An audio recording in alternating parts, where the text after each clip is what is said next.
Glass and Window Association South Australian Chapter Information webinar. Our program today includes presentations from our Executive Director and CEO, Clinton Skeoch, who will give an update on association activities. We then have a presentation from Michael Ward from the Australian Glass Group. Mike is the National Marketing and Business Development Manager. He'll be speaking to us about glass, energy efficiency and the National Construction Code. Following Michael will be Russell Harris, the AGWA Technical Manager, who will give us a technical update on what we need to know on upcoming changes. Following this, we have Paul Findlay, the WHS Advisor for SafeWork South Australia, who will talk to us about psychological injury and high-risk construction work in the glass and window industry. We'll then have a short update on the COVID-19 from Melissa Baker, our National Training and Safety Manager. During the webinar, we will endeavour to answer your questions. If we do not get to them all, we will reply by email. If you have further questions, please email them to us. You'll notice that your microphone is muted during the presentations. For questions during the webinar, please use the Q&A function. You'll see a button at the bottom of your screen. Click on that and type in your question. At the end of all the presentations, we'll unlock the muted microphones. So if you wish to ask any of the panel any questions at this point in time, you'll be able to do so by activating your microphone and asking your question. Please note this webinar will actually be recorded. And while you're participating in this webinar today, you will earn you or your company 2 CPD points. So I'd now like to introduce Clinton Skeoch, our Executive Director and CEO. G'day everyone, and look, welcome. Apologies for that little technical delay. Welcome to the South Australian Chapter AGWA information session and industry update. Hopefully you're all going well. It's fair to say that 2020 has been a busy year for us all. Like you, the association has been busy trying to navigate all the challenges that COVID has placed upon us, and also make sure that we're providing you guys, our important members, with all the information you need to not only navigate the waters that we're going through at the moment, but also be prepared for what's to come. So while you've probably seen a lot of communication from us around COVID, I can also rest assured, and hopefully today you'll get some understanding of all the other things that we've been working on, particularly in the areas of regulation and lobbying, but also in our training, our safety, and the programs that we're trying to make sure to encourage and enrich the value that we provide you as members. So with that said, I guess an update for you in terms of industry advocacy. A big part of our role, and my role, is to make sure that the needs of the industry are being presented to both government ministers and the state and federal level, but also to regulatory departments, and pushing the needs and the interests of our industry. So this year we've spent a lot of time over the last, or so far this year, working with the ABCB on preparation for the NCC. Earlier in the year, we lobbied quite hard with the ABCB to get a seat on the residential and the commercial energy committees for 2022, which is probably right in the middle of it at the moment in terms of working through all those changes that they're being proposed, and making sure that your needs as industry are being represented. And Russ will talk about that a little bit later on. We've also made a lot of representations to Building Ministers Forum, which right at the moment feels like a distant memory, but a lot of work around trying to make sure that the industries the states are moving towards uptake and increased regulation after the Shergold-Weir recommendations. And we're seeing some promising signs across the jurisdictions and also in South Australia about changes that are coming through. Still, like all things, unfortunately, it takes a long time to navigate, but we've been advocating on your behalf and focusing on the need for increased compliance. A lot of work has also gone into the NEEP energy trajectory, which is effectively an energy trajectory for existing buildings, both commercial and residential, and making sure that the policies and the frameworks are in place to support our industry and add value. So a lot of focus on high value glazing products and the role they can play in energy reduction, and also driving improvements both in terms of stimulus and potential measures that may come into the future, but also in terms of the benefit to society of having better, more appropriate living and working environments, all the great aspects of the products that we all know. We've worked quite heavily on a number of scoping studies. You see there NCC 22 and beyond scoping study. If it puts you in any context, just last week we also initiated our first engagement on NCC 2025. So there's a lot of work that goes in, not only concurrently now, but into the future, to make sure that our industry needs are represented and being heard as the government tries to develop its policy framework moving into the future. We've had a lot of work done in the energy space around simple window methodology and the work around how windows should be modelled. The government was looking to try and simplify that quite considerably, and we were able to successfully stop that methodology from coming into place, because effectively it meant that windows, if it had gone ahead, would potentially be modelled at half a star worse, with no change in the actual construction of the window. But if it had gone ahead, we would have seen potentially up to half a star change in houses rated under that methodology. And so we're able to present that on behalf of you, our members, and outline to government the changes and the risks associated with that, and we're able to stop that important change from going ahead. Also, obviously, with all of the communication you've seen of late around stimulus, we've been working hard to advocate on your behalf, both federally and at the state level, around stimulus. And there are measures in place, in different states to try and support that, most notably with the federal government's home builder program. For those of you who are, wanting to know what's next, I know a lot of you, some of you have got, JobKeeper in action in your business at the moment. Others are, doing okay. But there is a bit of concern about what's around the corner and what places, or what programs are in place. And we're working with a lot of aligned industries. We've been working with ASBEC, the Australian Sustainable Built Environment Council, the Property Council, and some other bodies, as well as the Community Housing Association, to try and put forward a platform for a second wave of stimulus should it be required. So looking at not only retrofit government stimulus, so looking at commercial buildings, potential with reduced tenancies in the current environment, that commercial buildings may be available for upgrading without the usual cost of having to offset tenants. We've been working with those industry partners to put together policy initiatives that enable or put forward consideration that we can upgrade the quality of those buildings with increased and improved glazing and other built environment factors as an investment in the stimulus mechanism.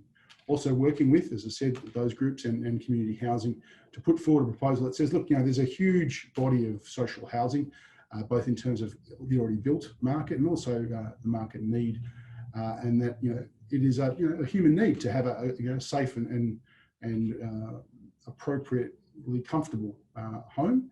And so there's an opportunity for government, should they need more built environment stimulus, to look at social housing. And that doesn't just include high performance glazing. It also looks at factors like, obviously shower screens, splashbacks, and all the other products that we make that go into that work. And so we're trying to support and work with our aligned industry associations to present those as opportunities for government to take up, should that extra stimulus be required.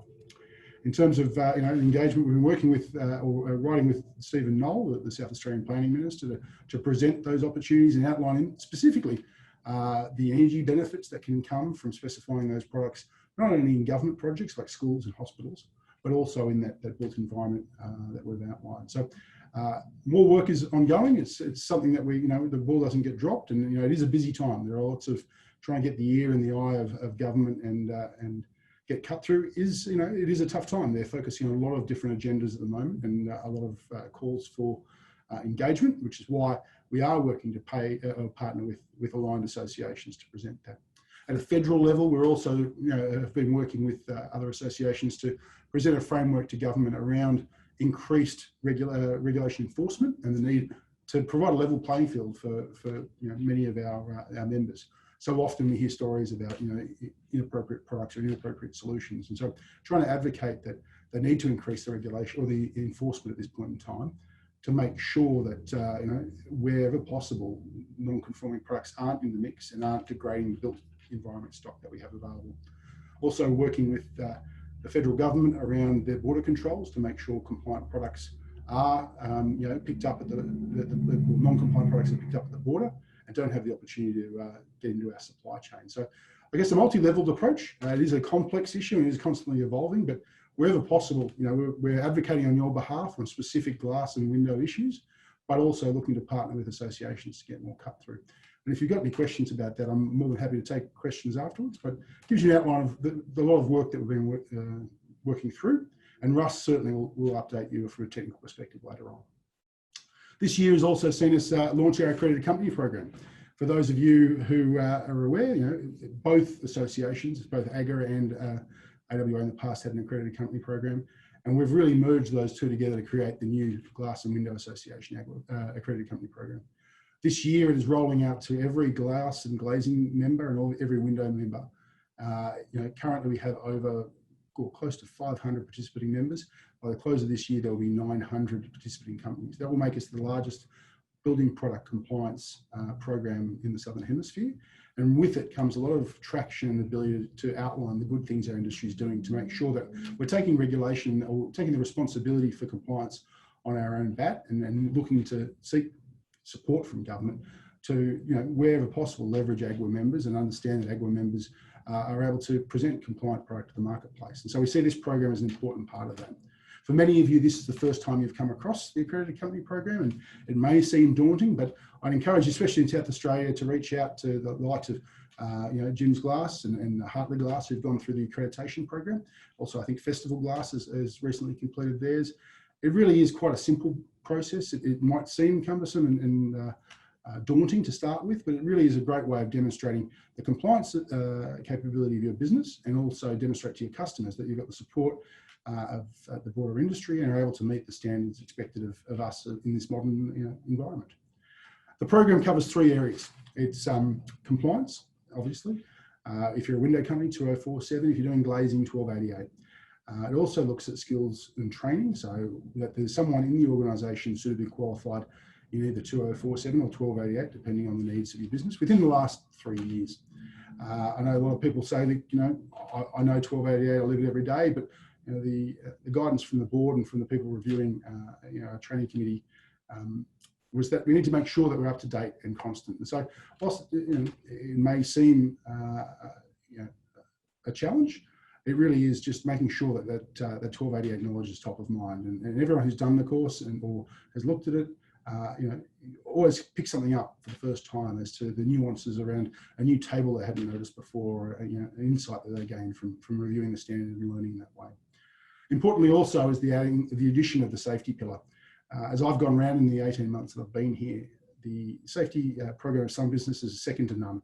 But equally, there are other businesses that need support and some mentoring. And you've seen the start of our rollout of toolbox talks and templates to help you with your safety journey.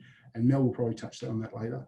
But we're here to support you and make sure that the safety pillar is effectively making sure your organisations are covering off on their legal responsibility. And so it does nothing more than that. And we're here, if you have got gaps in that assessment, help you to get up to that, so that should unforeseen things happen, that you've got the right processes in place to support your business, and as managers and directors, keep you out of trouble. So reach out to myself or other members of the association for support if you think there's some more work that's needed in that area. Otherwise, look forward to working through the compliance program with you. At the end of it, you can see from the forms that they're not overly daunting. They're a sort of a checklist approach, quite easy to fill out, quite self-explanatory. And if there is something that you're not sure about, we're here to answer questions and support you in filling them out. When you look at the end of it, once you've gone through, you'll be independently assessed by our NATA accredited test agency. We have over 10 auditors who are independent and third-party accredited to undertake the accreditation in the audit process. And at the end of it, if you pass each of the key steps, you'll be issued with an accredited company certificate for each of those core pillars. And over time, it's our hope that we'll actually build on that and develop tiers within the accreditation program to really celebrate best practice. But in this initial year, it's about understanding the process, buying into it, and helping you on that journey. And once again, any questions around the accreditation process, we're more than happy to work with you to get through that. Other thing to note is the Master Glazier program. Many of you are familiar with the Master Glazier program, but what we have done, and I think I announced at the conference last year, was the addition of the apprentice and the foundation glazier items, which is extending that program down to effectively trainees at the beginning of their career and making it part of their career pathway progression. The other thing that we've done is reaffirmed the CPD points and the requirements of the program, made it a lot clearer and transparent as to how to get the required CPD points and make that achievable, so that lifelong and engaged learning is part of that mastery approach.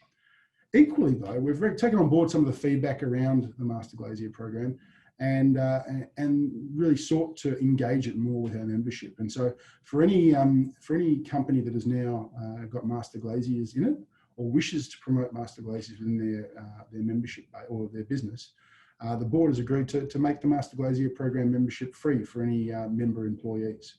So if you have Master Glaziers in your organisation, or you have people that you think it could be a good way of rewarding them or developing them through testing their skills and recognising their achievements, this is a great thing to the association can help you leverage. There is an assessment process that goes through. There's potentially a cost associated with that, but engaging with it, whether you're have an apprentice or whether you're at a Master Glazier level, it's a program that you need to grab a hold of and take the opportunity. We're looking to really grow this program. It's being rolled out to all of the TAFEs and offered free to every apprentice, regardless of whether they're joined to a member company or not, to really gain that that critical mass and that traction, so that it gets recognised, similar to other licensing programs in other industries and trades. And with that, that closes out my my presentation. I've got lots of things that happy to ask questions. The team will outline the great work we're doing in relation to training and also the technical space and our accreditation space. But if you've got any questions, we are here to help, and want to support our valued members in South Australia. Thank you for your time. Greetings everyone, energy efficiency and the NCC. So first point I'd love to remind everyone, energy efficiency, the true definition is less energy used for the same outcome. So although solar power, which should be supported and is very intelligent way of making energy, it's not actually energy efficiency. It's just making the same amount of energy we need a different way, a cleaner, greener way. So true energy efficiency and how that relates to the National Construction Code. In terms of glazing, from my perspective, there's some fundamentals we must understand. If we understand these fundamentals, everything else makes a lot more sense. Then we'll go into different glass types and their performance and how they are connected. And then the National Construction Code 2019, which came into mandatory use May this year, those key changes, and then what the next one, 2022 and beyond, is looking like. There's a copy of this presentation, so if I go too fast, don't worry, you can get a copy afterwards. Fundamentals with heat transfer. Standard glass is a great conductor of heat, which means heat can go through standard glass very easily, both sides. Heat in general wants to go from where it's hot to where it's not. So in summer, when it's hot outside, it wants to come inside our buildings. We call that heat gain. In winter, the heat inside wants to go outside where it's cold, and we call that heat loss. When it comes to heat, think of heat as two different types to make it nice and easy for us. Type number one heat is heat from the sun. This is also called solar heat and passive heat. The factor here is the solar control, the ability to control how much of that heat from the sun comes in or does not come in. And we measure this by the solar heat gain coefficient. Type number two heat, the other one, is all other type of heat. So think of your body heat, heat from your heating system, your plug-in heater, your oil heater, and also re-radiated type number one heat, which we'll talk about later. This is also called conductive and convective heat. And the factor we're talking about here is insulation, and this is measured by the U value. How are they different are in terms of the electromagnetic radiation wavelength signatures that they have. To try and make it nice and simple, what comes from the sun to us on Earth in terms of its light particles that are relevant to us in glazing is ultraviolet, visible light, and infrared. It's infrared that has the heat part that we call type number one heat. Although infrared is slightly longer wavelengths than UV and visible light, it's still a lot shorter than the other type of heat, all other type of heat, which is longer radiation wavelengths. That's how they're different. Now, whether you're constructing or working on a commercial building or a residential, there are dictated performance requirements when it comes to glazing, and there's two of them. Whether it be commercial and you're using a Section J calculation, or Neighbours or Green Star, or residential with NatHERS, they're all going to dictate your solar heat gain coefficient full window, full frame, and this will have a tolerance of either plus or minus 5% or plus or minus 10%. The difference is if any of your energy raters are actually uncertified, your tolerance must be tighter and it's only allowed a 5% tolerance. And yes, you can have people rate buildings that aren't certified for some reason. If they're qualified, it's deemed to see that it's more accurate, and therefore you're allowed a bigger tolerance, which is the 10% plus or minus. When it comes to U value, full window, full frame, it must be exact or lower, exact or better. There's no tolerance there, plus or minus. So when it comes to different glass types, specifically relating to SHEC and U values, to make it easy, if we look at 6mm single glazed glass, center of glass only, so glass only, not in a frame. If we look at substrates that are available in the market, we look at low iron, it has the highest SHEC available. And what that means is 0.89 is 89% of that sun heat comes into the building. If you look at clear, it's less because it's a bit darker than low iron. So it's now 82% of that sun heat comes into the building. We can have a gray tint substrate, obviously a darker product. It stops a lot more heat come in. We've dropped to 58% now. And we can have a dark gray like super gray. It's now dropped to 36%. Then we can add some hard coat low E's in there. So a clear hard coat low E is just under clear float. A neutral one, 63%. And then we can put those hard coat tints, coatings on tints, 38% if we put that hard coat on a grey tint. What's interesting to note here, the highest SHEC being low iron and the lowest SHEC being dark grey look completely different, obviously. So there's a correlation between a drop in SHEC and visible light and how dark the glass looks. 89% of heat comes in versus 36% of heat comes in. If we put all of these products into a double glaze, so now add another 6mm on the other side with an air gap, what you'll see is it drops slightly because that makes sense. Now there's 2 bits of glass for the sun to try and penetrate through, but there's still that same correlation of low iron down to dark gray. The lower the SHEC, therefore, the better that glass product is at stopping heat from the sun to come into your building, and obviously the darker the glass as well.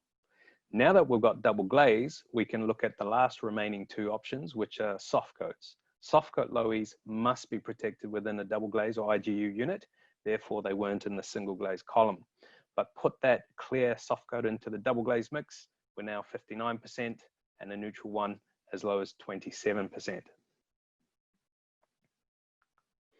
Then we look at U value examples.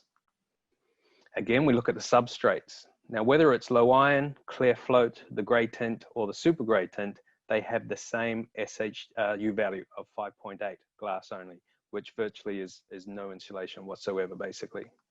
We look at the hard coats and there's a significant drop. We look at the hard coats on tints between 3.6 and 3.8. That's why a hard coat is your best performing single glazed option if it's single glazed. And what you'll notice too is even though we've got both ends of the spectrum of SHGCs with high at low iron and low at dark gray, they have the exact same effect on type number 2 heat. And that really supports the point about type number 1, type number 2 heat. They can have phenomenal differences on heat from the sun, but they allow the other type longer radiation heat to go through it just as easily. Put them into a double glaze, the first thing you notice here is 5.8 has dramatically changed down to 2.5.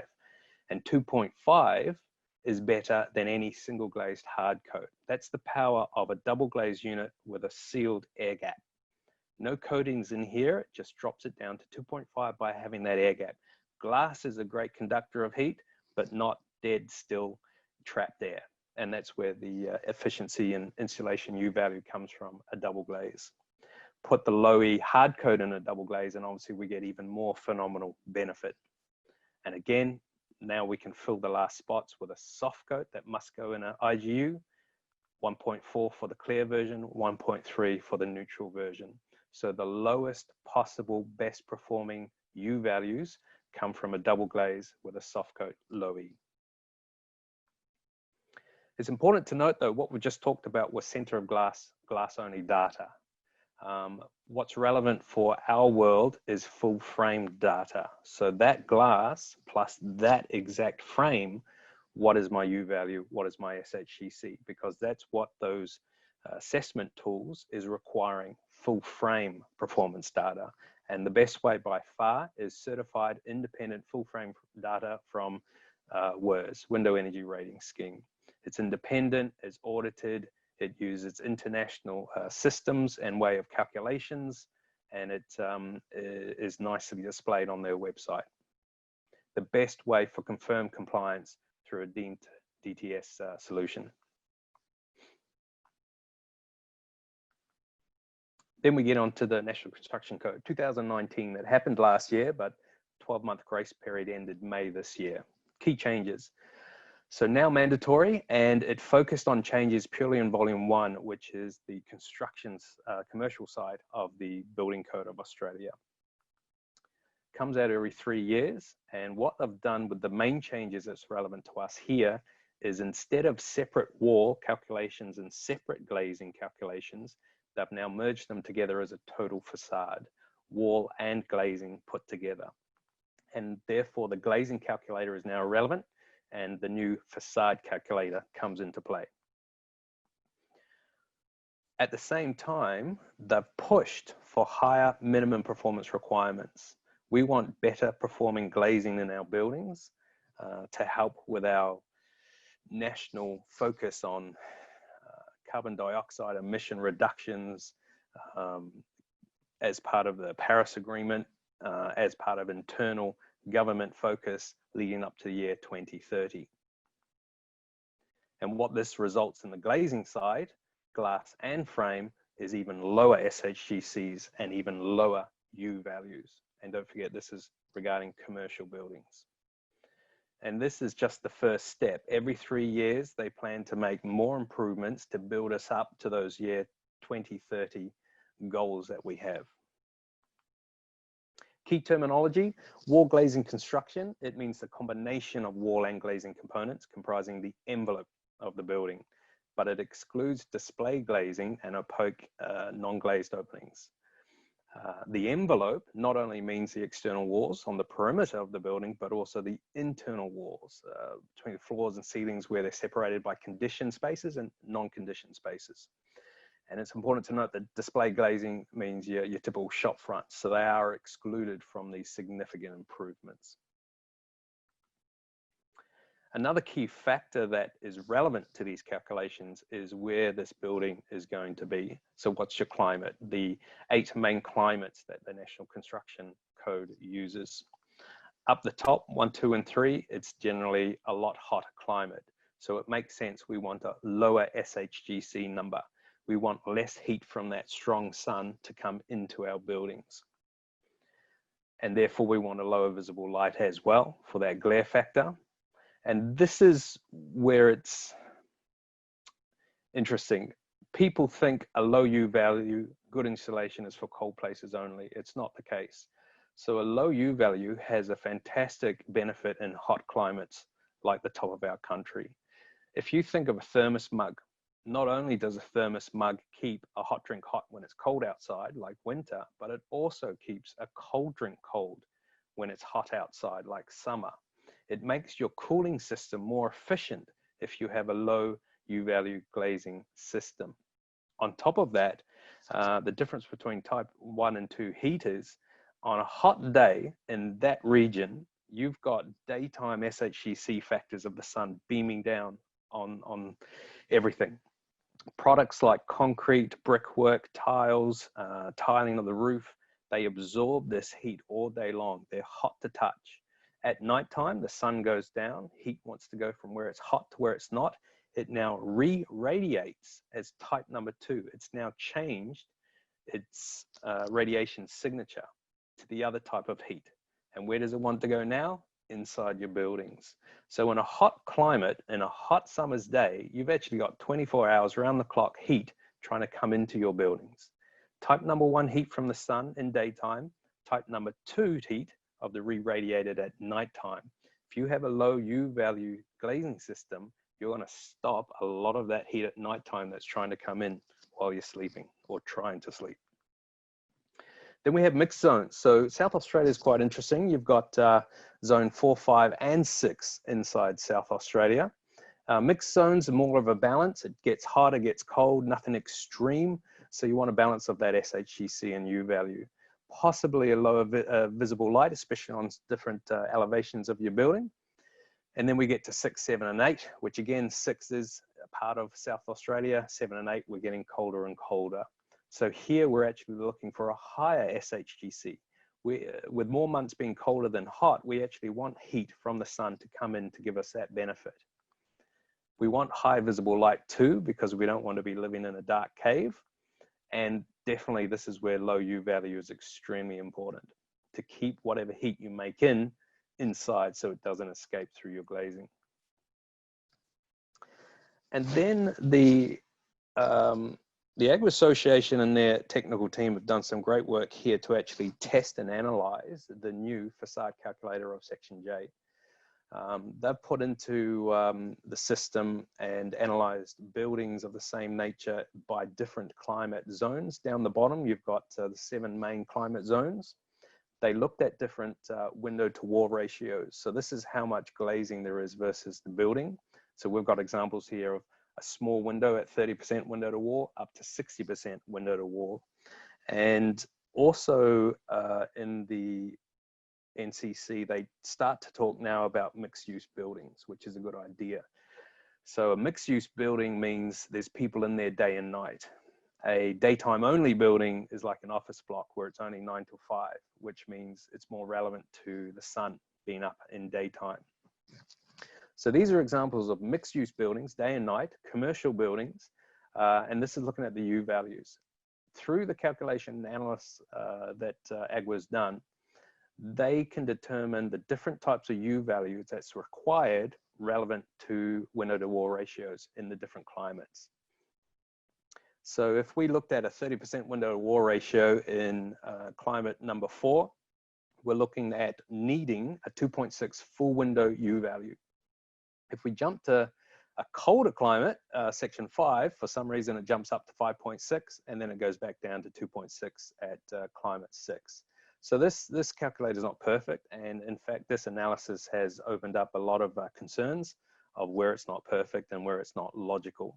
We'll have to deal with that as we continue. But what you'll notice is if we look at climate number 5, we start at 5.6 U value at 30% window to wall ratio.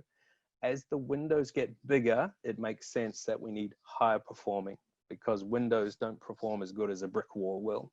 So 5.6 drops to 4.3, 3.5, and 3 full frame U values once we get up to 60% window to wall ratio. If we look at the SHGC of that exact scenario, same mixed building, same climate zones.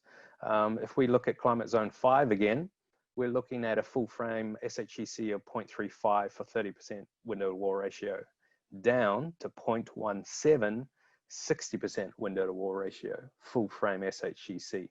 So that is when we're talking about some quite advanced glazing to get you down that low. If we look at daytime use only, so again, a good example is a commercial office block that is only open 9 till 5. What's interesting here is when it comes to the U value, it ends up being the exact same U value no matter what climate zone. So the colder climate zones 5, 6, 7 for some reason have the same U value as the hotter ones. That's actually a good sign that they're starting to think about having good U values in hotter climates. However, 5.6 is basically no U value whatsoever at 30% window to wall ratio. When we start to talk about 3, 2.6, 2.4, 2.4, we're now starting to talk about thermally broken aluminium, UPVC, and timber as well as double glazed high performance units. And then the SHGCs, again, a strange pattern of having the same SHGCs in the different climate zones. You'd think that 1, 2, and 3 would be higher than the others, but this is what the calculator testing has uncovered. Again, we're looking at 0.17, 0.16. You're looking at really advanced, dark looking glass to get us down there. So one factor on window to wall ratio, one solution is absolutely tiny windows. That will get us there. We reduce that window wall ratio completely, or if that's not ideal, we could paint them black. Or if that's not ideal, we have to look at higher performing units. And I'm talking about full glazing glass and frames. Example, low E coatings in a double glaze, thermally broken aluminium, timber, or UPVC frames.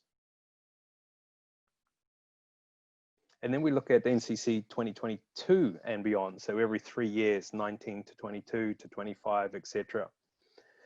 What's really great to see is the government is actually engaging the market. They're asking for input. They're very effective with their communication and their networking and brainstorming, which is great to see. 15 to 20 years a bit late, but it's happening now, which is very good to see. In 2022, it's now the residential term, which is volume 2 of the Building Code of Australia. They're talking about a similar minimum energy efficiency improvement, and this would, the majority would impact on those colder climates, which is all pointing to lower U values required. All roads lead down to double glazing and possibly low E if it's a standard aluminium frame, for instance. This will also support the use of thermally broken aluminium, UPVC, and timber as a full frame partnership of energy efficiency even more. So in summary, the NCC 2019 is now in full effect. Any new commercial building must use the NCC 2019 requirements. It's basically led to double glazing being standard in commercial jobs nationally. SHGC, or the solar control, and U value insulation are the 2 dictated performing values of your glazing. This is the most relevant, most important factors of what we do. And lower values are required, more performance. Double glaze gives you the best chance to meet these increased values, and low E's, especially soft coat low E's, give you the best to combat against the other option, which is reducing your window to wall ratio, tiny windows. The NCC 2022 will have the same effect in residential. So it will impact the colder climates even more. That one part of South Australia that's in climate 5, Victoria, Tasmania, for instance. So be prepared. Are you and your team educated and ready for these changes? Do you have access to the glass types and the frames that allow double glaze to begin with and higher performing double glaze? Are you geared up in your tooling and machineries? But be assured there is such product available now around the country, stocked, made and supported right here in Australia. Thank you. So Peter's saying, Mike, the graphs back up what I've learnt from the calculator. Curtain walling where 80 to 90% window to wall ratio seems to be a thing of the past. Oh, absolutely. And it's phenomenal. If you look at commercial buildings, if you look at the energy costs a big commercial building needs and its heating and cooling, it's significant. The best thing you could do to change that is to look at the glazing, where the most heat comes in from and the most heat goes out from. So this is significant changes, and it will be huge impacts like that. Absolutely.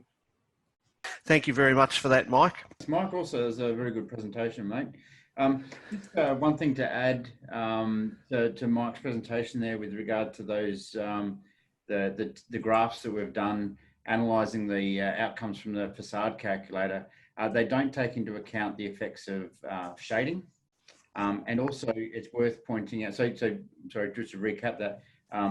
In the toolbox, when an assessor is designing a building, within their toolbox, obviously they've got the wall ratings, they've got the window ratings, they've also got shading and building orientation and things like that. So there's a lot to the to the putting a building rating together, but in order to demonstrate sort of the apples for apples comparison, those graphs are a very good tool to use. But it's important to note that there are other ways to achieve that. It's also important to note that the facade calculator itself is a deemed to satisfy solution.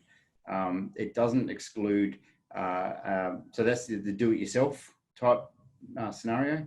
It doesn't exclude an ESD consultant doing an advanced study and coming up with a better solution than what the DTS can provide. So there's always more than one way to skin a cat, but fundamentally everything Mike said is 100% true. That's what's happening.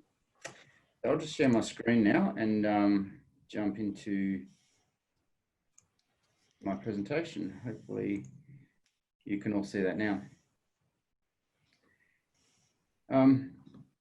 I think it's fair just to reflect on some of the things that Mike said and just sort of share with you. I think we're in for a bit of a steep learning curve, and by that I don't necessarily mean us as in our industry. I think in terms of adapting to this change, we're fairly well prepared generally, but equally so we've got some learning to do, and so do our customers, the builders, the consultants, the supply chain in general. We're all going to have to sort of adjust to this change, and it's a shared journey. So knowledge is everything.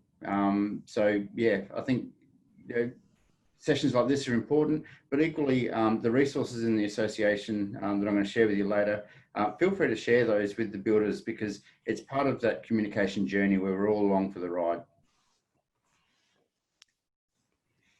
I thought I'd just talk very quickly. I'm not going to go into this in great detail, but I wanted to talk about the facade calculator and where those numbers that Mike was talking about came from.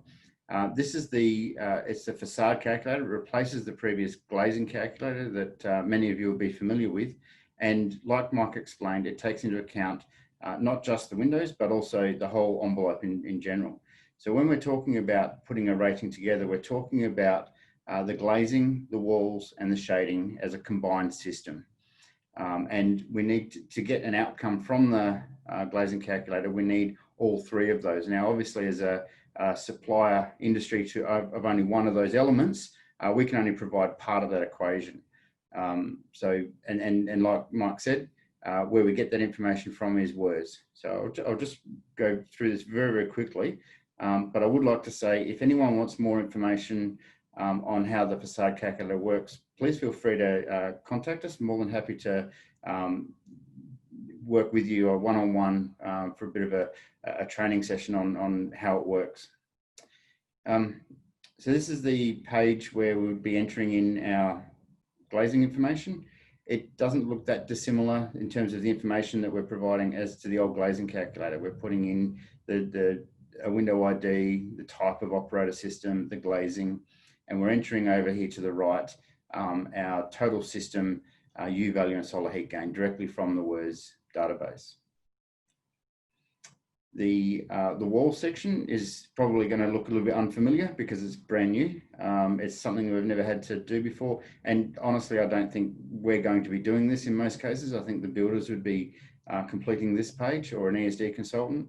But this is what it looks like, and this is how it works. And you can see these green and pink cells. That's indicating a pass or a fail, and giving you sort of live feedback as to the compliance of the system. Sorry, and equally so, I haven't got it shown here, but the shading, there's a page here that talks about shading. We've got to enter in the shading systems, whether it be a simple eave or whether there's external shading devices, be it vertical or horizontal.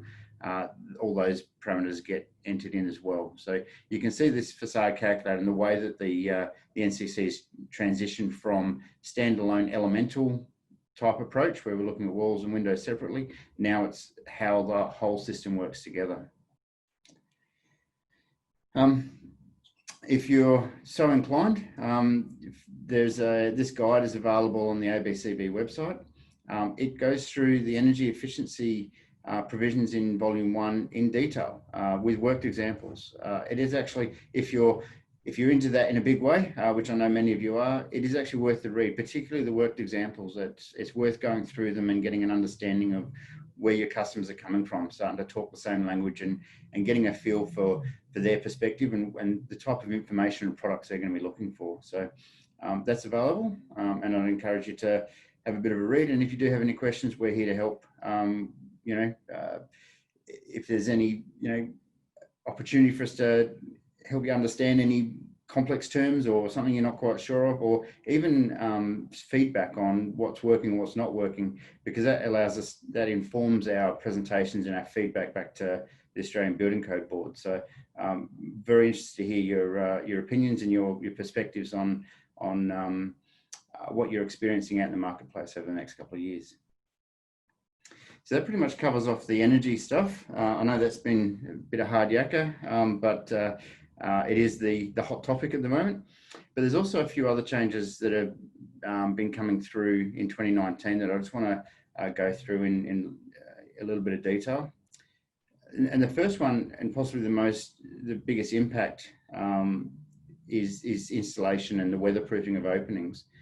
This is a little screen grab from the provisions from the 2016 NCC, which you can see from that diagram on the right there is basically a 1950s lap weatherboard construction with a timber window in it.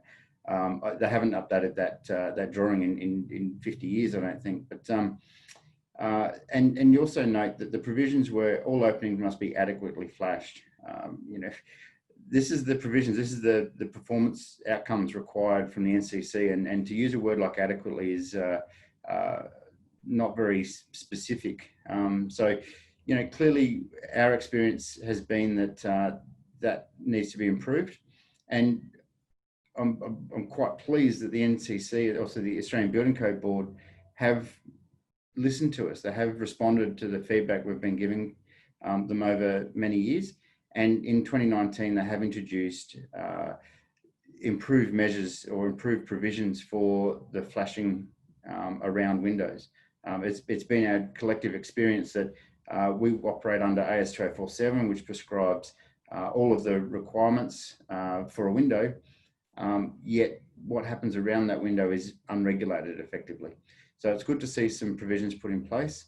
And what you'll see from this in masonry veneer is that flashing is mandatory above the window and below the window. So it's head and sill flashing is mandatory. And that doesn't mean that it's mandatory for the window supplier to fit that. It just means that it's mandatory in the finished building. So whether it's your window manufacturers or whether it's the builders who are fitting that, the NCC is silent on that. It doesn't provide guidance, but obviously it's probably in most cases more cost effective to have that fitted in the factory. Not always possible in brick veneer, as you can see, for the head flashing, because that actually sits above the window, but certainly your sill flashing is it's cost effective to fit that in the factory. There are a number of provisions, and we do have a key message which explains this in more detail, but for the purposes of this, I just want to sort of explain the overarching themes, and I'll show you where to find more information to go into more detail. In timber and composite cladding, so this is your non-cavity construction, the flashing is mandatory all four sides of the window, so it's head, sill and jamb. The provisions are slightly different in terms of the size. In masonry construction, it's 150, in timber and composite, it's 110. And there are some subtle nuances between the two, but structurally the main difference is that when it's a non-cavity construction, you also must fit or must supply a jamb flashing as well. Now, recognising that this is a long-standing issue, in 2016, the AGWA at that time developed a series of videos that go through all of the different construction types across a number of different window types and doors, and explain all of these same provisions. They weren't mandatory at that time. They were the association's guidelines or recommendations, but they have been rolled into the NCC. So what we were recommending in the past has now become mandatory. Those are all available on our YouTube channel, and I can share links with you. We've got key messages which show all this as well in print media, and also it's on our website. You can go to our website and get directed straight to our YouTube channel. As I said, I think there are 9 videos in total. There's actually more than that because we've got some energy targets, and there's actually quite a lot of content on there, and it's growing all the time. So it's worth sort of, even if you're familiar with it or you've been there before, it's worth checking in now and again just to see the new content that's going up. And of course, all of this has been boiled down to and simplified. The NCC doesn't always read it's not the easiest thing to read. It's a bit like some kind of legal contract. Our residential guide has been expanded to include all of the provisions in the NCC, and covers a wider range of configurations, including double brick and solid masonry.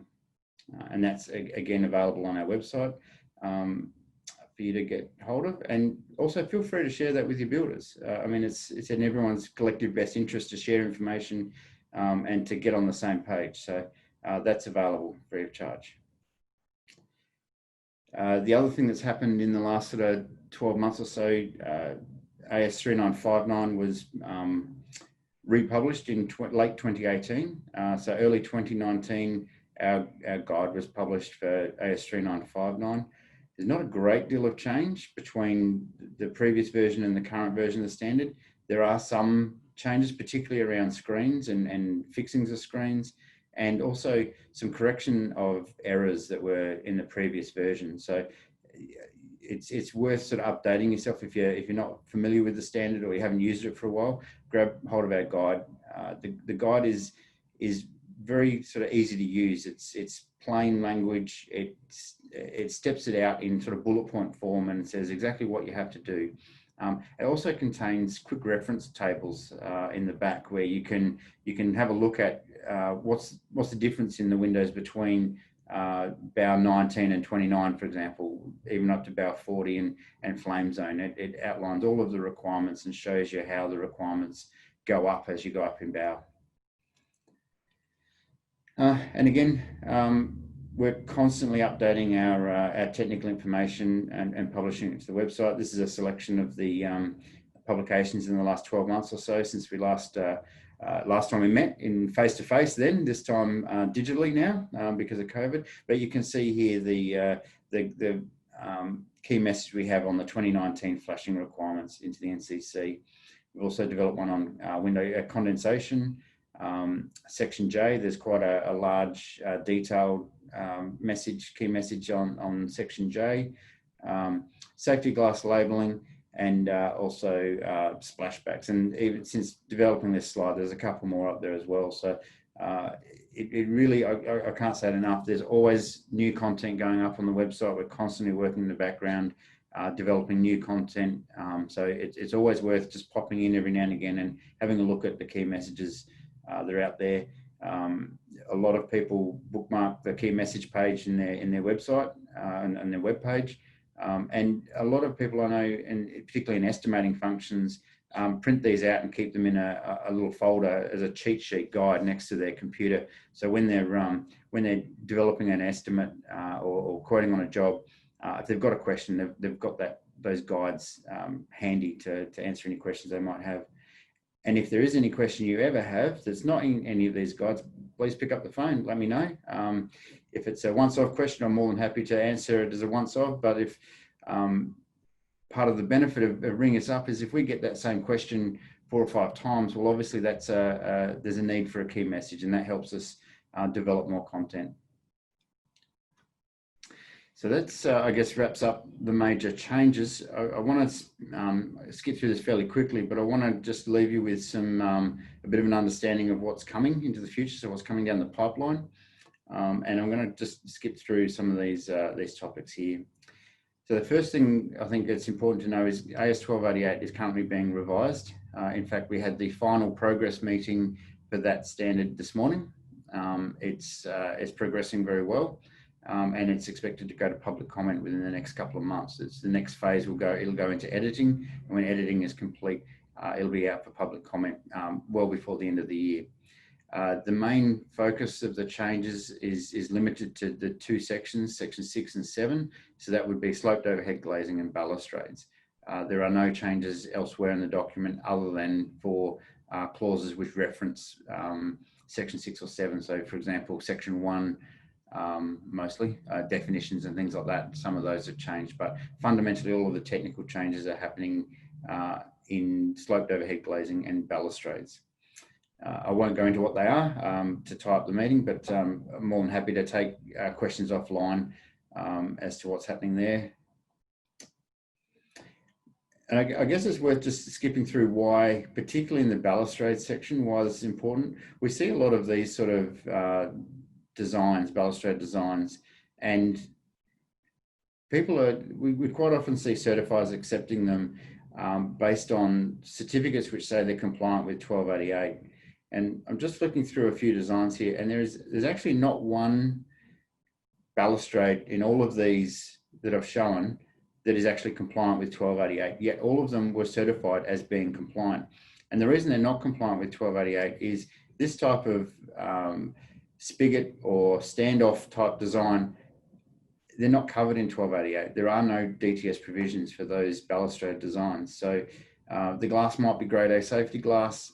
It might, meet in some form the interlinking handrail requirements, but there's a lot of confusion in the marketplace as to what a compliant balustrade actually is. So those provisions as a priority are being updated in 1288. And this is why, because we see these types of failures. And when there's no handrail and you have a glass panel fail, obviously there's a huge safety risk there. So we're also, in terms of section 6, the priorities are to really expand the provisions to provide for a greater range of calculations. So at the moment, we've got 2-sided and 4-sided overhead glazing covered, but only up to 12 mil thick. We've seen an explosion of larger, thicker glass varieties being used in glass roofing, and because the standard's limited in its capacity for DTS solutions in that regard, people are having to engage engineers to do detailed calculations. So the intent of this was to expand the provisions to provide DTS solutions, tables, charts that you can go and look up for yourself what's required. And also expand it so that 3-sided and cantilever support configurations are also in there. So a lot of work's gone into expanding that part of the standard. And this is more or less what it looks like. This is an older version, but effectively charts like this where you can plot the height and the width, or the length and the width of the glass roof, and determine quite simply what the minimum glass thickness is based on the design parameters being considered. And lastly, we're also looking at including method of test as an appendix, so that if you have a balustrade design that's perhaps not consistent with the oh, what happened there? Sorry, guys. Oops. So if you have a glass design that's not covered in the standard, you can, there's a method of test that's available to have that independently tested. Another standard, or another 2 standards which are changing in the background and likely to hit the public forum soon will be AS 1170 Part 2 and as well as AS 4055, and they're both the wind loading standards. 1170 Part 2 is the main engineering standard, and 4055 is limited in scope to basically houses Class 1 buildings of a certain size. There's quite a lot of work going on there. There was quite a large risk to industry that came out of the initial project proposal, where things could possibly have got a lot more complicated for us. The actual proposal was that garage doors, for example, in the NCC in non-cyclonic areas, there's no requirement to rate them under the NCC.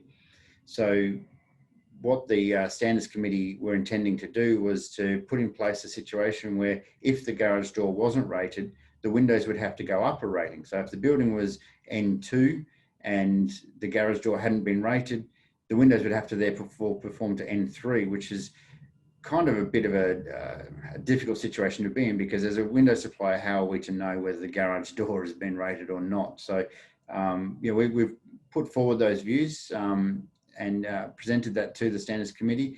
They're now reconsidering their position, and it looks like they will back down from that proposal. But of course, in standards land, nothing has happened until it has happened. So we're continuing to advocate in that space to ensure that silly little things like that don't slip through. AS 3740, which is the waterproofing standard, began its revision early this year. We were invited to provide some feedback to that committee with regard to instructions on the interface between shower screens and the waterproofing. Obviously, shower screens are covered in 1288, and they were kind of mentioned in 3740, but there was a lot of ambiguities and not a lot of guidance there for industry. So Nayan, I'm sure many of you have spoken with Nayan, has led this project. He's done a fantastic job of leading a working group of industry stakeholders. I think some people on this call are actually being part of that project. Small working group to put forward improved documentation and detailed drawings, and you can see down the bottom there some of the output from that task group that is going to be included in the standard. Well, fingers crossed. It looks like it will be. It's certainly going to be in the public comment draft, and subject to what sort of feedback we get, we'll make it into the next revision of the standard. I guess on the back of the worst bushfires we've ever seen earlier this year, I think it's fairly common sense that the government's focusing on that. There's been a renewed interest in the bushfire standards and an expansion of the intent behind the standard to not just cover new buildings, but possibly to provide greater guidance for existing buildings, so fireproofing existing buildings. And there's a working group sitting under the AS 3959 committee working through guidance material and provisions that will inform the next revision of the standard. And also there's the various commissions and investigations going on in various states that are feeding into that process. So I think it's fair to say there'll be some further changes coming out of that.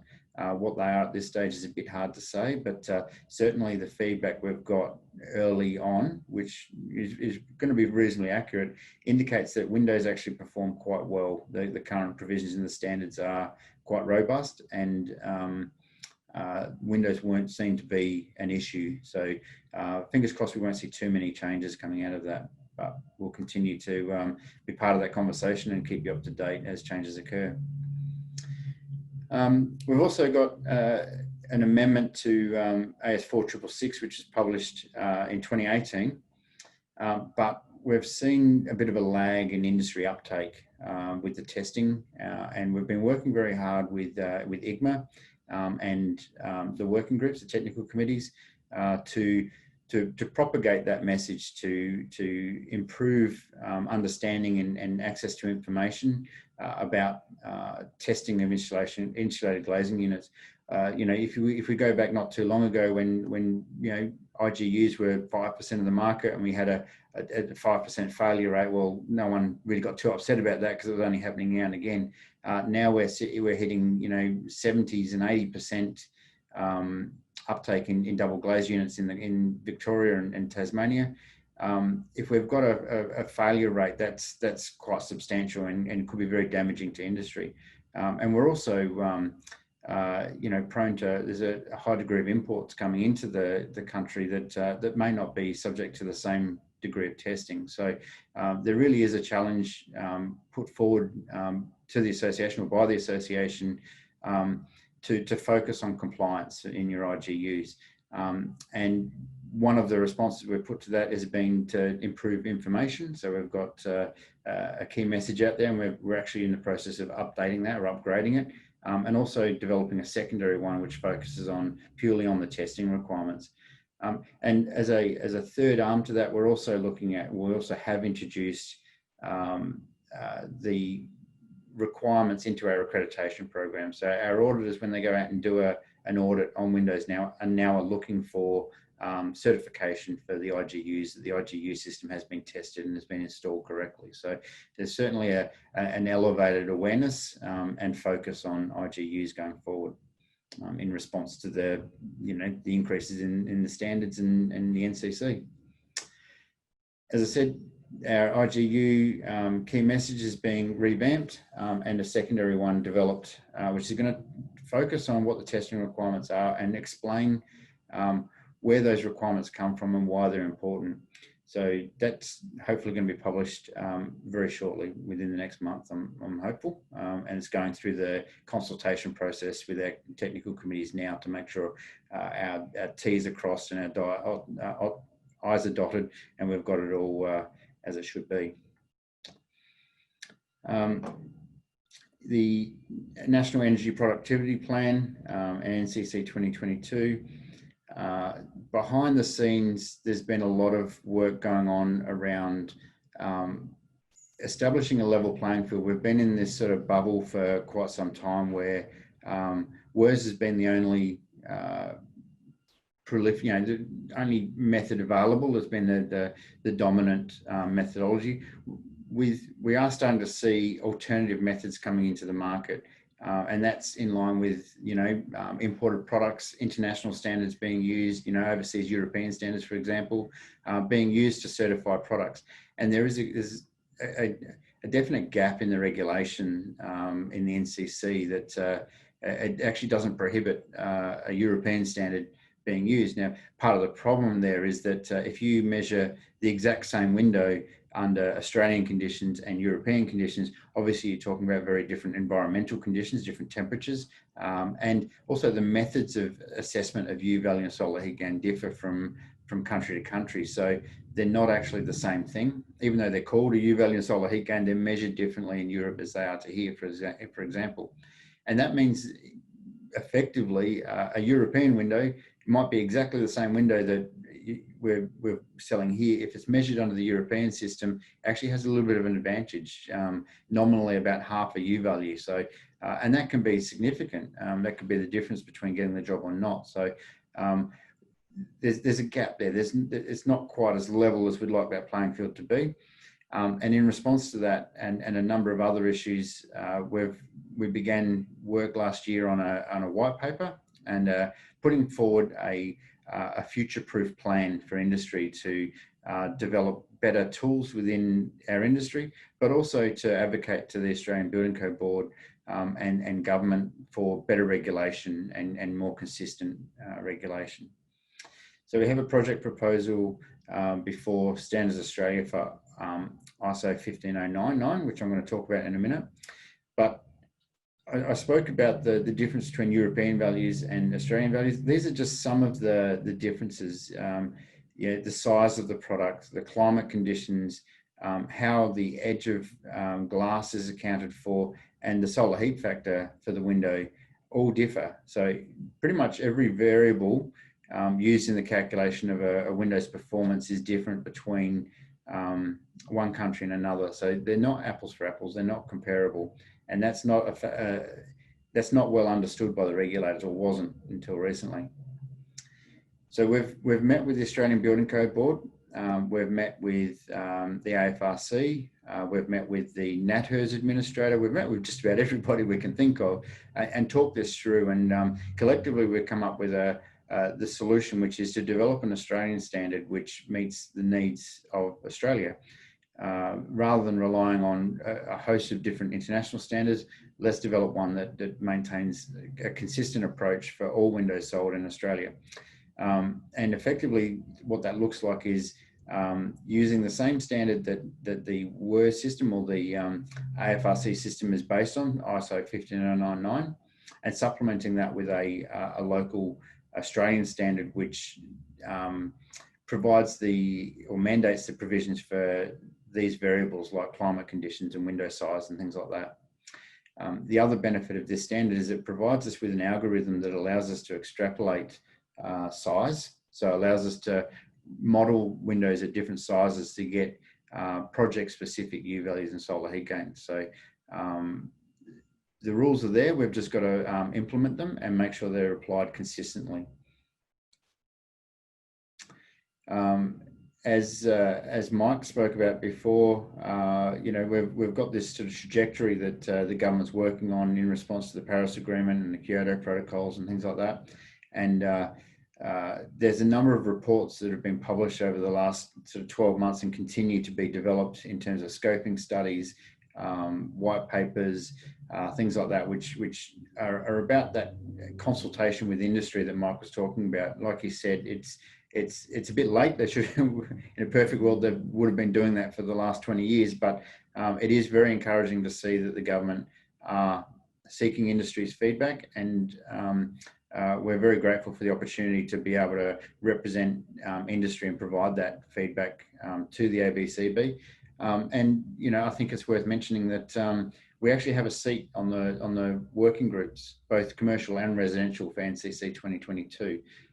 So we've lobbied government for a long time. We've finally got a seat at the table, and we're using that opportunity to ensure industry's needs are met. And that's what I just spoke about there. The two commercials, the two committees, the residential and the commercial working groups. And this is the same slide that Mike showed us. We are here. We're in the process of developing the draft provisions. In fact, we're not too far. We're a little bit moved on from where that arrow is, and we're not too far from regulatory impact stage. So there's going to be a lot more information coming out once these draft provisions get completed. We're working very, very hard. There's the ABCB are setting a very grueling timeline. They're issuing a report once a week, and they're 30, 40 pages long, and we've got a week to give feedback. So every single week we're reading the new material coming out, marking it up, commenting on it, and handing it back. And there's a working group working on your behalf to inform those responses. And as we work through the process, currently we're going through every single climate zone individually. We're up to our third one, and over the next month we'll complete all of that work, and that will then get bundled up into the new provisions and start to head towards the RIS. This is just a screenshot to give you an idea of some of the sort of reports that are coming out from the different consultant groups. There's a hell of a lot of work going on in the background, and yeah, it takes a bit of time to keep on top of it. This is just an example of one of our responses. I can't remember how many pages this ended up being, a 17-page response, and this is just to one of those reports. So you can see just how much work is involved in this.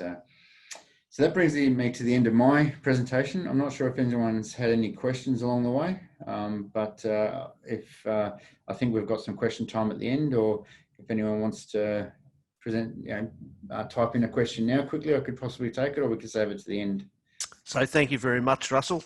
We'll now move on to our next guest speaker, who is Paul Findlay, the WHS advisor for SafeWork South Australia.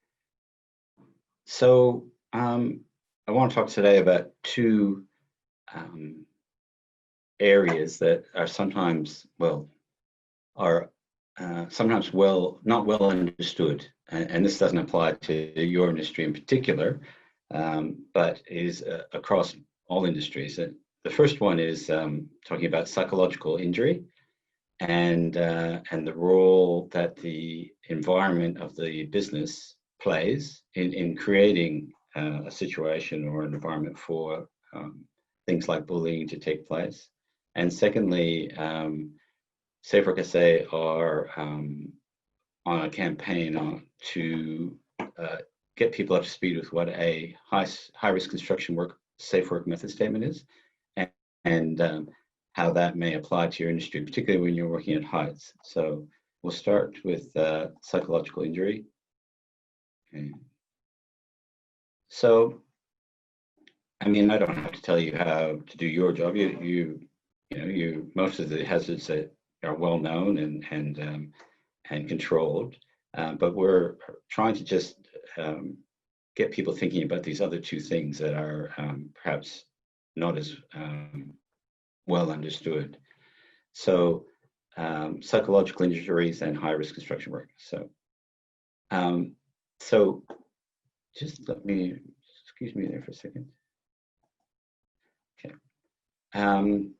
So bullying at work. So as you can see from the slide, Australia is home to some of the worst workplace bullying in the world. So it's a really big problem. At least 10% are currently believe they're being bullied at the moment, but obviously that's probably underreported. That there certainly is an element of unfair treatment. So 2/3 of workers feel that they're treated unfairly, which can also be considered bullying in some instances. So Michelle Tuckey, what she did was she analyzed hundreds of bullying complaints that have come into SafeWork SA. So for your information, people are able to ring up SafeWork SA and talk to an inspector and ask if they can, and put in a complaint, a bullying complaint. Now, the difference between SafeWork and Fair Work looks at the individuals and will try and mediate between them. SafeWork doesn't do that. What they do is they look at the legislation, which, as we can see, you have a responsibility to ensure that you protect your people from physical and psychological injury. So she looked at, again, hundreds of these complaints that have come in, and her conclusion is that, as you can see, workplace bullying is often mistaken as a problem between the individuals. So often you think, oh, it's a personality problem between two different people. They just don't get on. But what it is it's a cultural issue, a systems issue. The business doesn't have a healthy culture and systems that can prevent bullying or even highlight it and stop it. So if you don't have a culture and the right systems in place, the company then will inadvertently create an environment where bullying is more common. So if I just repeat myself, bullying is not about individuals generally, it's about the business environment. So just to talk to you a little bit more about psychological injury. So psychological hazards are anything in the way that the work is designed and conducted that increases stress. So you could say, well, geez, everything increases stress. But we're not talking about stress, normal, everyday, today stress. It's when, as it says there, the demands of the work exceeds their ability or resources to cope. So, and it's prolonged or severe stress that can cause physical injury. So under WHS legislation, psychological hazards are treated the same as physical ones. So here's just some of the kinds of ways that a business can create an environment that's more likely to have bullying in it. So this is where bullying and harassment obviously is allowed or not seen or is not reported, where organizational change management is done in a way that doesn't consult very well with people, so they feel powerless. Organizational injustice, so where people feel that they're unfairly treated compared to another worker. Sometimes it can be inadequate recognition and reward. And the support, lack of supervisory or co-worker support, that's really important because a lot of people who become supervisors or managers for that matter, they're good on the tools, they seem to be organized. Therefore, what do? We promote them we promote them to be a supervisor. But the skill set for a supervisor is vastly different than the skill set for being a good installer, for example. And so a lot of supervisors and managers out there do not have training in being able to recognize and help to prevent an environment that creates bullying and psychological injury. So with the job, excessive or prolonged time pressure, that seems kind of obvious. High job demands, even low job demands, both of those can affect people's mental health. Low job control. I worked at a place where a guy said, "Yeah, I started on Monday. I've been here on a Monday. I've been here 3 years. I still don't know what I'm supposed to be doing." The poorly defined work roles. So it's critical that you have a job description that makes sense and is relevant, and it has checks and balances in it. Poor environmental conditions. So, people working in a messy area, an area where I always use the analogy: if you walk into a mechanic's workshop, you can tell at the door whether it's a place you want to have your car fixed or not, just by the way it's presented. Working remotely, isolated work, and in this COVID time, working from home, all of those create additional pressures. It may sound great working from home, but a lot of people may really feel isolated from that. So you need to think about how you're going to manage that and keep in contact with them. Shift work, fatigue, and people being exposed to traumatic events, that can happen with, first responders, etc. Some other areas, some outcomes of psychological injury. So it's very costly to a business to have an environment like that. Apologies, it's saying my internet connection isn't great, but hopefully it'll hang in there. So some of the outcomes of psychological environments that aren't very, amenable to good mental health are high turnover, absenteeism, presenteeism. Presenteeism is, the lights on, but no one's home, sort of when you arrive on a Monday or leave on a Friday afternoon. Lack of productivity, workers' compensation increase in claims, and psychological claims are about 5 to 10 times more expensive than physical injury ones. Suicide, there was a terrible case recently where a person set themselves on fire outside a workplace, and they've been bullied. So how do you prevent this? I know it's quite grim and what I'm trying to say to you, but I'm just really, if you can take away from this, just to think about in a broader sense, what are the things that you as a business owner, manager, supervisor can do to try and connect with your people better? So managers that are approachable and are trained to manage people, taking complaints seriously and doing something about it, having flexibility in rosters or working from home, make sure job descriptions are very clear, make sure induction, training, and supervision is adequate, because people get a lot of stress when they're not sure what they should be doing. Undertake genuine consultation means, actually talking to the people who do the work before you make any changes. We recently went through a restructure, which is apparently quite, I'm new to government, but quite common in government. And a seasoned veteran said to me, "Oh, I think I've only got one more change management in me, So it's hard. Good change, bad change, it all causes stress. So grievance resolution procedure in place, this is important. And people are treated fairly, equitable disciplinary process. And as I said, managers that are trained well. So just to finish up on that, and I'm happy to take questions at the end of this. It's a really important idea to get across that bullying is not a person-to-person thing. It's the business creates an environment that allows that to flourish. So that's for something you need to think about.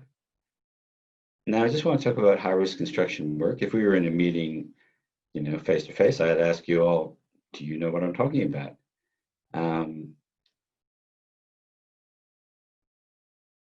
But in legislation, this is something that has arisen. It's in legislation. You have to create a high-risk construction work SWIM. So we use SWIMs very generically throughout our work, for many things. But in legislation, a high-risk construction work SWIM is a very specific thing in a very specific and outlined in a very specific way. We've got a web page about it. Now, this has come about through looking at construction. So it's only about construction. So when you're working on a construction site or, as part of a construction, activity, building or renovation, etc., you have to have a SafeWork method statement in place that outlines how you're going to control the high-risk construction work activity at that site. Now, this comes from historical data. The 18 activities that are in legislation come from historical data of the things that are most likely to harm you or kill you in the construction industry. So some of the things, I'm not going to go through all 18, because there's things like diving, and I'm not sure, I think that's probably not likely that you're doing that. But some of the things that may apply in the glass industry would be working at heights, so falling more than 3 meters, being exposed to powered mobile plants, forklifts, and working adjacent to a roadway. So you bring your truck and you're parking in and you're unloading, etc. So all those things would be quite likely, depending on the work that you're doing. So what is the purpose of it? It's purely to help confirm and monitor the countermeasures that you put in for the high-risk construction work activity. So if you see a SWIM, a high-risk construction work SWIM, that has a risk matrix on it, then it's not a high-risk construction SWIM, because you've already decided when you're doing your risk assessment about all the jobs that you do, that these ones are high risk. So the risk rating is already there. All this does is it's a little bit like an SOP or a SafeWork procedure for that site, just for those activities. So in this case, it would only apply to working at heights, how you're going to manage having working near vehicles and vehicle movement. So it's a very short, easy to understand document. And even it says in the SafeWork Australia info sheet that it needs to be understood by those people from non-English speaking backgrounds. So you can have diagrams. I'll show you a little bit more about that. So what you need to do, and I'll re-emphasize this is a legislative requirement. So if an inspector comes on a construction site and you're installing windows, replacing windows, whatever, and you don't have a high-risk construction work SWIM that's specific to that site, that talks about the issues on that site, then they can and will stop your work until that's in place and people are trained accordingly. So I'll emphasize again, it has to be site-specific. It has to talk about the hazards that relate to those 18 activities, how you're going to control it, and how you're going to monitor and review those control measures. So you have to have, a time and date, that's all, date and location. And you need to have someone who's responsible for ensuring that the controls are in place. And you need to have the names of people who are consulted. So they have to be on site. So you prepare it by talking with the workers and then writing down what you think is appropriate for that site. So in some cases, there'll be a principal contractor, builder. You all have to work together to decide who's the best position to write the swims. In your case, given that you're quite a specialist work that you do, you'd be the best people to describe what would be the best control measures to, for instance, control, the risk of falling from height. And with construction projects, there's the principal contractor, and it's their responsibility, and this probably isn't your, this isn't, I'm not sure if you are often in this scenario, but the principal contractor has to obtain these swims from any contractor before the work starts. So they would expect it from you, as an example. And you can use a swim for a few activities. So those 3 ones that I described can be in one swim, or you can have a separate swim for each activity, depending on how you want to, what works for you. You can do a generic swim, so if you're bidding on a job, for instance, and they ask for a high-risk construction work swim, you can do a generic one. But then when you take into account, it has to be amended when you actually start the work to account for the risk at the specific workplace. If you show an inspector a generic swim that hasn't been updated, doesn't have the names of the people who've been consulted for that site, they'll stop work and issue you with a provision notice. So implementing it, the work has to be done according to that, according to the swims, and there has to be some system for people ensuring that the controls that are on the swims are adhered to. And as I said, if the work's not carried out in accordance with those swims, then it must stop immediately. You need to keep a copy of that until the work is finished. So, and swims have to be reviewed. As you know, construction site, it's a moving puzzle. And so you need to ensure that there's a mechanism for reviewing the swims on a as frequent as needed basis. So here's an example. So this is for formwork. Got risk of person falling more than 3 meters, tilt up or precast concrete elements, temporary load bearing, work on or adjacent to a road, and work in area of powered mobile plant. So 3 of those would be appropriate for you. So here's an example. So at your pre-start check, you're going to be exposed to movement in powered mobile plant. Not necessarily yours, could be others. What could happen? People could be hit by it. And then, so what you need to have appropriate traffic management to be put in place. And this photo of this person's works on traffic management qualifications is an indication that you've got trained and competent people. So you could say, an inspector could come along and say, okay, show me the people and their works on traffic management cards for this site for putting in a works on traffic management. And then you could also show daily pre-start and traffic movement plan. So here's another example where they've got offloading. So talking about movement of powered mobile plant, this would be a forklift, workers and others being, delivery vehicle, crane, forklift, etc. So these can only be operated by licensed and competent people. And here's your proof that that's going to happen. This is what we expect. So someone from non-English speaking background, you could say to them, where's your license? This is what we expect. And it's in the procedure. Now you can see there's no risk assessment in here because we've already decided that the risk is high. So this is just how we're going to control it. So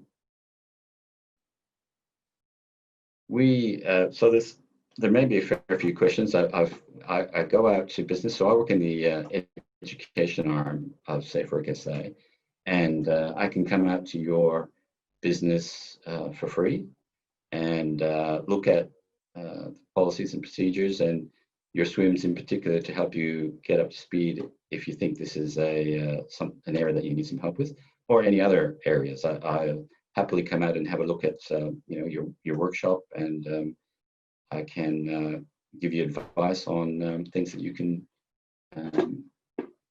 do better, and give you examples. We have on our website quite a lot of information as well. So if there are any questions, or you'd like me to come out, you're welcome to write in, and I'll contact you. And I'd just now like to invite Melissa Baker, for our National Training and Safety Manager. There she is. She's just going to give us a quick update on, well, COVID-19 really. So I'll leave it to you, Mel. Thanks. Hi everyone, how are we all today? Yeah, so just probably, I guess my main focus would be to just remind you all that there's a lot of resources that we've been putting together that you can access via the member resources site on our website. Generally, anything that we think is a little bit more specific to what's been happening since COVID is on the HR links underneath. If you go via the COVID links, HR assistance is where it is. And there's lots of things that are listed there, such as working from home policies, lots of other different policies, different worksheets and fact sheets that may be of help for you to be using during your time. All of them are in Word format, and they're in Word format for a reason, so that you can edit them and change them so that they suit your business needs. There isn't really such a thing as a one size fits all in a lot of this stuff. So please, if there's anything that's not relevant to your business, delete it. If there's anything that you think needs to be added in, well, then it can be added in as well. On top of that, we've been doing focusing on some toolbox and helping you with some assistance in terms of some topics for some toolbox talks. June, we focused on mental health, and we put together a video in conjunction with Mitch McPherson from Stay Chatty in Tasmania. If you haven't seen that, then I would encourage you to have a look at that and also show it to your staff. It's available again on the website or on the YouTube channel, the AGWA YouTube channel as well. Just all about starting those conversations and having those difficult conversations, because, you know, as we've heard, you know, a lot lately, this is not something that is usual. It's unprecedented times, and so we need to be looking after each other, our family and our friends and our colleagues. And as employers, we need to just be making sure that people, you know, are having those conversations and checking in with each other. So there's a template for Toolbox Talk. There's some activities that you may or may not like to do.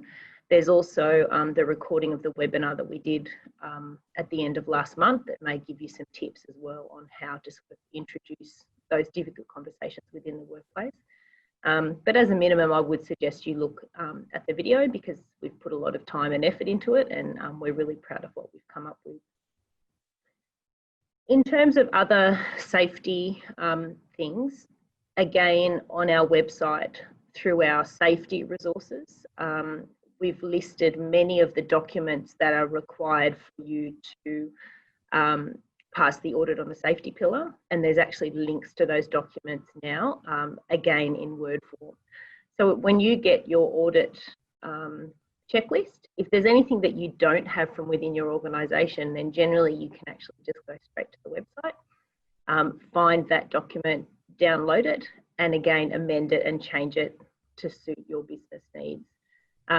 So hopefully most of the work's been done for you. If you have any questions, then please feel free to contact me via phone or email, and I'd be happy to step you through the process or point you in the direction of anything else that you may need for that particular organisation, for your particular organisation, sorry. Also, just, you don't have to use our version. If you have your own version that is pretty much the same, then that will be fine as well.